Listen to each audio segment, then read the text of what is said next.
Hey guys, the Ninjago Studios here, how y'all doing? So I'm sure as you guys know, in my past two videos, I talked about some of my personal unpopular opinions related to the show. I went over my positive and my neutral unpopular opinions. So in today's video, I am finishing up that series of videos by going over, obviously, my negative unpopular opinions related to the show. These are obviously just my own opinions, yours can be different, and that's totally fine. Feel free to leave your personal lists down below, and let's get into this whole thing. For my first unpopular opinion, it's this. I don't like Scott. In my personal opinion, out of all the allies that we got in Season 12, Scott was easily the worst ninja ally that we got. And for a while, he was actually the worst ninja ally in the show. That was until Season 14 came along and gave us Twitchy Tim, who is the worst ninja ally in the show. But for me, the main reason why I don't like Scott is this. Scott does basically nothing during Season 12. He basically just sits around in his garage again doing practically nothing until the Speedway 5 billion, where he finally does something, fending off the red visors, giving the ninja a chance to escape, and he dies as a result. And honestly, I didn't really feel all that sad or upset when this did happen, because we barely got to know Scott. He was in 2 episodes prior to this, and he barely did or said anything in those episodes. Like, again, we barely got to know Scott. Like, in my personal opinion, Scott was just wasted potential because he could have been a really good character, but in my opinion, he just wasn't. And again, he's one of the worst characters in the show.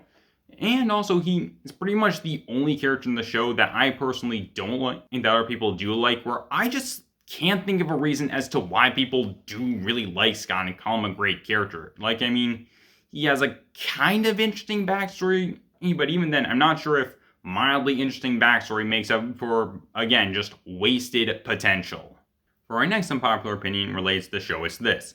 Fugitive, in my opinion, is not a funny character. When it comes to Fugitive, it seems like the Ninjago fanbase is divided into 2 separate ideas when it comes to him. Either he's really funny and a great character, or he's a really annoying and obnoxious character. I myself fall into this category because, again, Fugitive is just really annoying. Like, the writers try to make him funny, but in my opinion, they just fail a whole bunch. And I know that comedy is subjective, like what I might find funny, someone else might not find funny, but again, Fugitive is not funny. He's just obnoxious, honestly. And I just don't like how they just keep on trying with this comedy angle when it comes to him, and they just doesn't work, in my opinion, when it comes to Fugitive.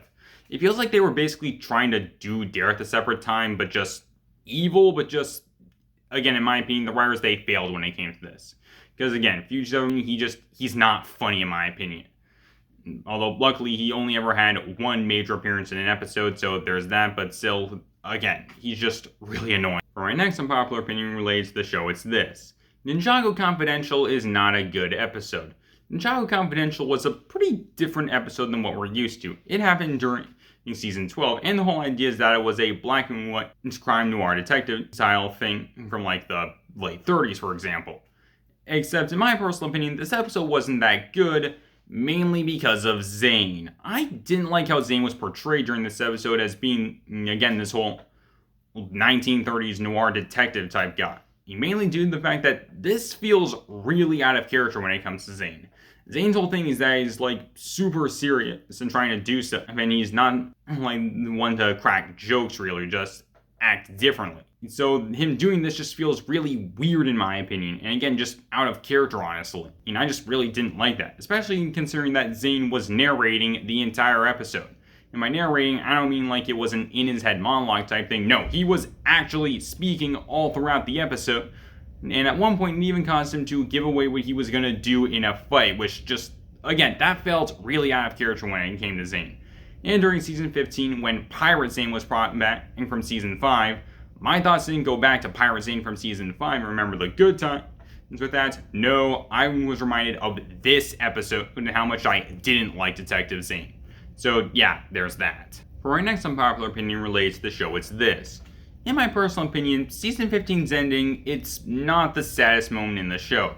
In fact, for me personally, I wouldn't even consider Season 15's ending to be all that sad, actually. With the whole major reasons being this.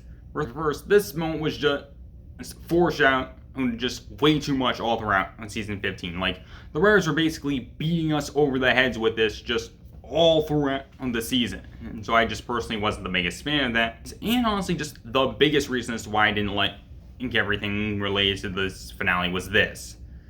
I just didn't like Neil all that much when it came to Season 15, okay guys?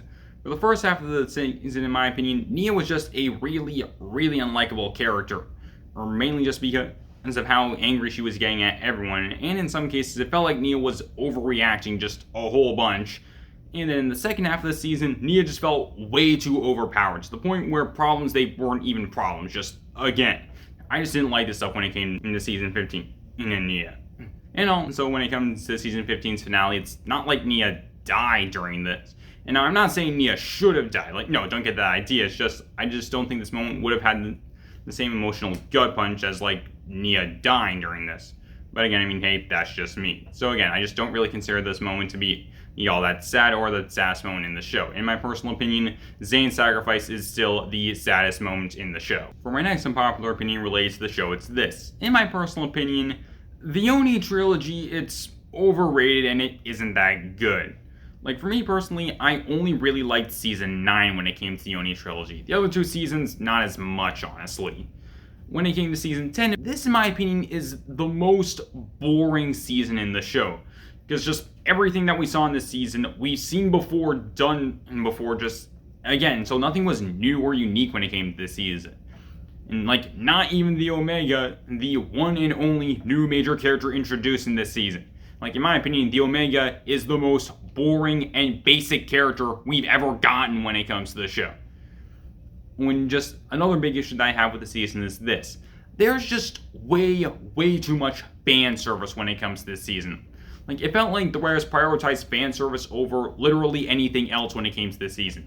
Because pretty much the cause or the solution to any problem in the show is something that, and like, existed and previously at some point in the show. And like, seriously, in my opinion, this just wasn't handled that well. Especially considering in said items, they only appeared for like 1, maybe 2 scenes maximum, and then were never seen or used again after that point. So yeah, I wasn't the biggest fan of that.